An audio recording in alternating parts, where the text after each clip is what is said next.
어느 조용한 시골 마을, 나는 고향 집에서 여름방학을 맞아 지내고 있었다. 이 마을은 어릴 적부터 놀러오곤 했던 할머니의 집이 있는 곳이었다. 낮에는 늘상 시원한 바람이 불고 밤이 되면 냄비 소리가 멀리서 아련히 들려와 마음이 차분해지곤 했다. 이 마을은 편안했지만 동시에 어떤 이상한 낌새도 있었던 곳이다. 처음 공포를 느낀 것은 어렸을 적 여름 방학 때였다. 해가 저물고 검푸른 하늘에 별이 가득했을 때 나는 친척들과 함께 산책을 나갔다. 그때 우리는 작은 사당을 지나치게 되었는데 친척 중 한 명이 갑자기 멈춰서더니 그 사당을 이상하다는 듯이 쳐다보았다. 여길 뭔가 이상해. 그는 혼잣말을 했지만 우리 모두 그 말을 신경 쓰지 않고 그냥 지나쳤다. 그러나 그날 밤 그는 이상한 꿈을 꿨다고 말했다. 꿈속에서 그는 사당 앞에 홀로 서 있었고 그 앞에서 알 수 없는 누군가가 손짓을 하며 그를 불러내고 있었다고 했다. 시간이 흘러 나도 그 마을에 자주 오게 되었고 어느 날 나 역시 친구들과 해가 질 무렵 산책을 나갔다. 그 사당 앞에 도착했을 때 나는 문득 호기심이 생겼다. 사당 주변은 항상 어두웠고 이상하리만치 그곳을 지날 때면 바람이 멎곤 했다. 우리는 손전등을 켜고 사당 안으로 들어가 보았다. 사당 내부는 생각보다 넓었고 오래된 제단과 먼지가 쌓인 탁자가 있었다. 그 탁자 위에는 옛 책들이 놓여 있었고 나는 무심코 그 책을 펼쳤다. 책에는 알 수 없는 글자와 그림들이 그려져 있었다. 보잘것없던 그 그림들이 나를 겁주었다. 갑자기 천장에서 찬바람이 불어오더니 문이 크게 닫히는 소리가 들렸다. 우리는 그 자리에서 얼어붙었고 그 순간 밖에서 들려오는 낮은 속삭임 소리에 모두가 녹아내렸다. 여기서 나가야 해. 친구들 중 한 명이 외치며 우리는 정신없이 사당을 빠져나왔다. 참 이상하게도 밖으로 나오자마자 바람 소리가 다시 들리기 시작했고 주변은 평온했다. 하지만 우리 모두 한 가지 확신하는 것이 있었다. 사당 안에서 무언가가 우리를 쳐다보고 있었다는 것이다. 그 사건 이후 나는 사당에 다시 가지 않았다. 하지만 그날 이후로 할머니 댁에서 잠을 청할 때마다 누군가 내 주변을 맴돌고 있다는 느낌을 받았다.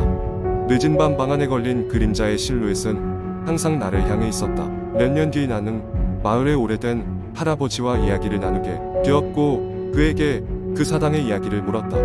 할아버지는 조용히 이야기를 풀어나갔다. 그곳에는 오래전 제사를 지냈던 장소야. 누군가가 억울하게 세상을 떠난 영혼들이 모여있다 하지.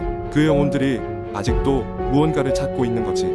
전해 내려오는 이야기로 그 사당이 세워진 이유는 아직도 그곳에 묶여있는 영혼들을 달래기 위함이라고 했다. 사당은 이 마을의 시계가 되어 주었지만 서리지 않기 위해 그곳에서 무수한 제사가 이루어져야 한다고 했다. 공포에 질린 나는 할아버지의 말을 더 듣지 않고 집으로 돌아왔다. 하지만 그 이야기는 나를 계속 따라다녔다. 마치 사당에서 느꼈던 그 영혼의 눈초리처럼 결국 나는 마을을 떠나 다시는 돌아가지 않았다. 하지만 가끔 꿈에서 그 사당과 마주칠 때면 나는 여전히 그곳에 묶여있는 그들의 시선을 느낀다. 그날의 공포는 그렇게 계속해서 나를 따라다니며 내 삶의 일부가 되어 있었다. 두 번째 이야기. 어느 조용한 시골 마을에 작은 폐가가 하나 있었습니다. 그 집은 이미 수십 년째 비어 있었고 마을 사람들은 그 집을 기피했습니다. 어린 아이들조차 그 집 근처에 가기를 꺼려했으며 밤이 되면 집에서 이상한 소리가 들린다는 소문이 돌기도 했습니다. 그러던 어느 날 도시에서 온 한 젊은 부부가 그 집을 구입했습니다. 부부는 자연과 가까운 삶을 꿈꾸며 시골 생활을 시작하기로 결심한 것이었습니다. 마을 사람들은 걱정스러운 눈빛으로 부부를 바라보았지만 그들은 개의치 않았습니다. 부부는 침대와 가구를 들여놓고 집을 단장하기 시작했습니다. 초기 며칠은 모든 것이 순조로웠습니다. 그러나 어느 날 밤 아내는 이상한 소리에 잠에서 깼습니다. 마치 누군가가 속삭이는 듯한 소리였습니다. 그녀는 남편을 깨웠지만 남편은 별다른 소리를 듣지 못했다고 했습니다.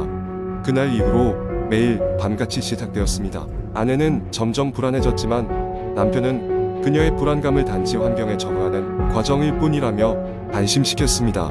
하지만 시간이 흐를수록 소리는 더 명확해졌고 이제는 뚜렷하게 집 안을 돌아다니는 발자국 소리마저 들렸습니다. 어느 날 밤 부부는 동시에 그 발자국 소리를 들었습니다. 호기심과 두려움이 뒤섞인 채 그들은 소리가 나는 방향으로 조심스럽게 걸어갔습니다. 소리는 오래된 지하실 문 쪽에서 멈췄습니다. 지하실은 부부가 여태까지 한 번도 가보지 않은 곳이었습니다. 용기를 내어 문을 열자 곰팡이 냄새가 코를 찔렀습니다. 계단 아래로 내려가자 희미한 달빛이 지하실 바닥을 비추고 있었습니다. 그리고 그곳 한가운데 마을의 전설 속에서나 들을 법한 광경이 펼쳐졌습니다. 오래된 일기장 몇 권이 놓여 있었고 벽에는 누군가가 손톱으로 긁은 듯한 흔적이 가득했습니다. 벽을 따라가던 부부는 한 구석에서 작은 문을 발견했습니다. 문은 작고 낡았으며 심지어 열쇠 구멍조차 보이지 않았습니다. 그러나 그 문 너머에서 이상하고도 매혹적인 노랫소리가 흐르는 듯했습니다. 아내는 두려운 마음으로 남편을 바라보았고 남편은 더 이상 이곳에 머무를 수 없다고 확신했습니다. 결국 그들은 집을 떠나기로 결심했습니다. 다음 날 아침이 밝자마자 부부는 집을 떠났고 다시는 돌아가지 않았습니다. 그 집은 다시 비어있게 되었고 마을 사람들은 더욱 그 집을 꺼리게 되었습니다. 시간이 흘러도 그 집에 대한 이야기는 사람들의 입에서 사라지지 않았습니다. 일부 호기심 많은 연구자들이 그 집을 조사하기 위해 방문했지만 이상하게도 그들은 아무런 발자국 소리도 노랫소리도 듣지 못했습니다. 그저 오래된 벽과 낡은 가구들만이 그 자리를 지키고 있었습니다. 그러나 그날 밤 사람들은 주변에 누군가가 속삭이는 듯한 기이한 소리를 들었다고 전했습니다. 결국 그 집은 다시 신비의 대상으로 남게 되었고 아무도 그 미스터리를 풀지는 못했습니다. 부부가 그 집에서 경험한 것은 과연 무엇이었을까요? 마을 사람들은 그저 옛 전설을 떠올리며 다시금 밤길을 조심했습니다. 세 번째 이야기, 제가 겪은 일은 아직도 생생하게 기억납니다. 그날 이후로 밤에 혼자 있기가 너무 두려워졌습니다. 이 이야기를 공유하며 여러분들이 느끼실 수 있는 감정이나 음습함을 예상해봅니다. 제 이야기는 약 몇 년 전 대학 시절로 거슬러 올라갑니다. 그 당시 저는 서울 외곽의 조용한 지역에 있는 오래된 기숙사에 살고 있었습니다.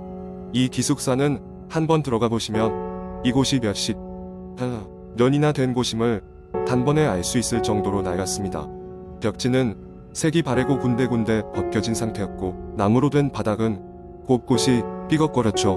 무엇보다 가장 불만이었던 것은 인터넷이 잘 안 잡혔다는 점입니다. 그래서 밤이 되면 공부나 여가 생활을 즐기기도 힘들었습니다.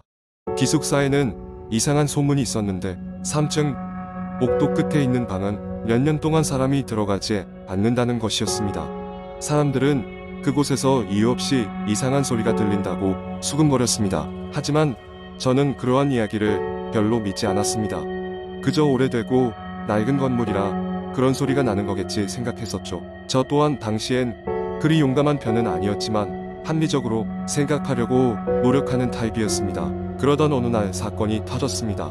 그날은 유난히 조용했고 차가운 기운이 돌았습니다. 늦은 밤 도서관에서 늦게까지 공부를 하고 기숙사로 돌아가는 발걸음도 무거웠죠. 대충 씻고 잠에 들려고 하는데 갑자기 밖에서 쿵쿵거리는 소리가 들렸습니다. 문득 3층 끝 방에 관한 소문이 머리를 스치고 지나갔죠. 아 설마 하며 됐어 무시하려고 했었지만 쿵쿵거리는 소리는 점점 더 가까워지는 듯 했습니다. 결국 견디지 못하고 복도로 나가 보았습니다. 복도는 깜깜했고 한기가 흐르며 숨소리조차 들리지 않았습니다.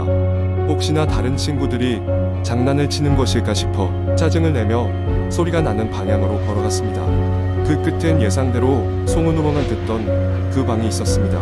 하지만 이상하리만치 그 방 앞을 지날 때마다 소리는 다시 뒤에서 들렸습니다. 불길한 예감이 들었지만 이미 호기심에 사로잡힌 저는 방 앞에서 주변을 두리번거렸습니다.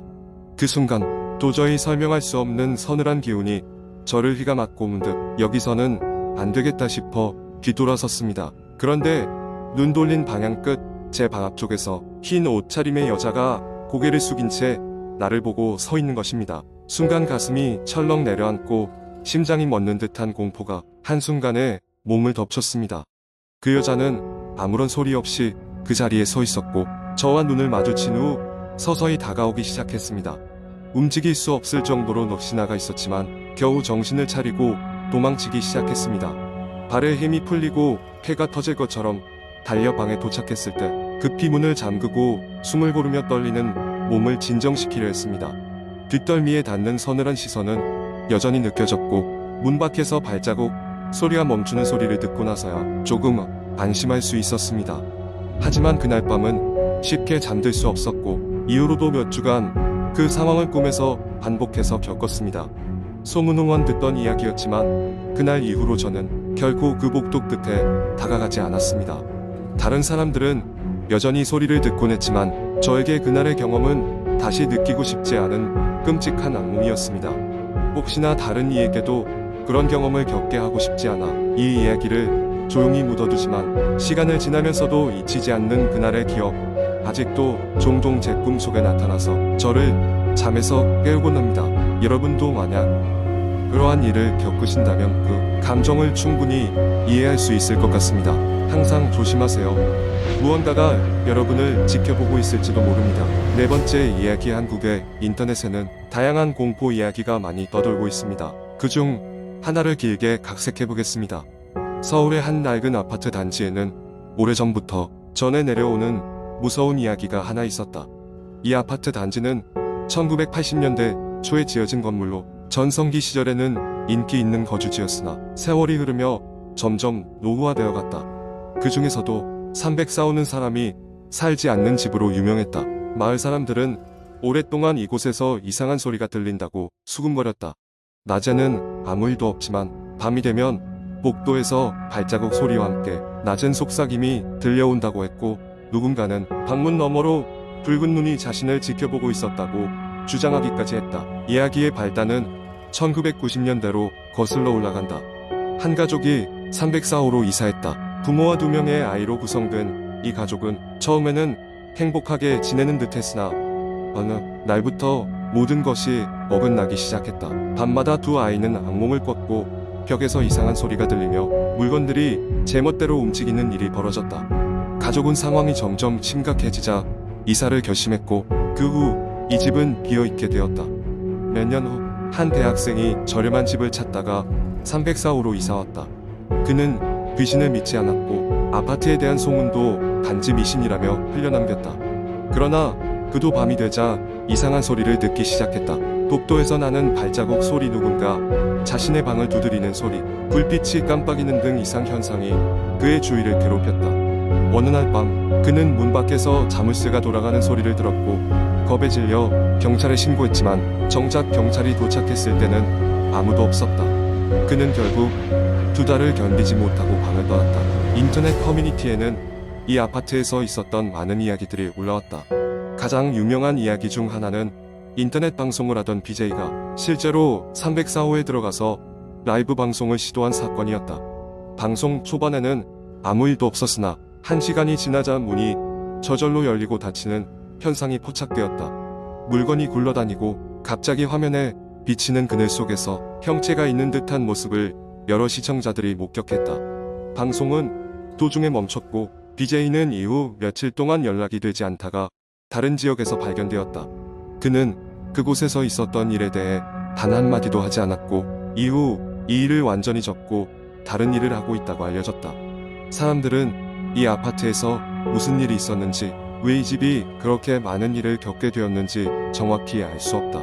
다만 오랫동안 이곳에 대한 두려움은 지역 주민들 사이에 여전히 깊이 남아있다. 인터넷에서는 아파트에 대해 다양한 이론과 추측이 난무하고 있지만 새로운 입주자들은 여전히 작은 방에서 들리는 미세한 소음의 신경을 곤두세운다. 304호는 여전히 서울의 도심 속에서 빈 채로 남아있다. 혹시라도 당신이 이곳을 지나게 된다면 밤에는 발걸음을 재촉하는 것이 좋을 것이다. 지금도 어딘가에서 누군가 당신을 노려보고 있을지 모르니까.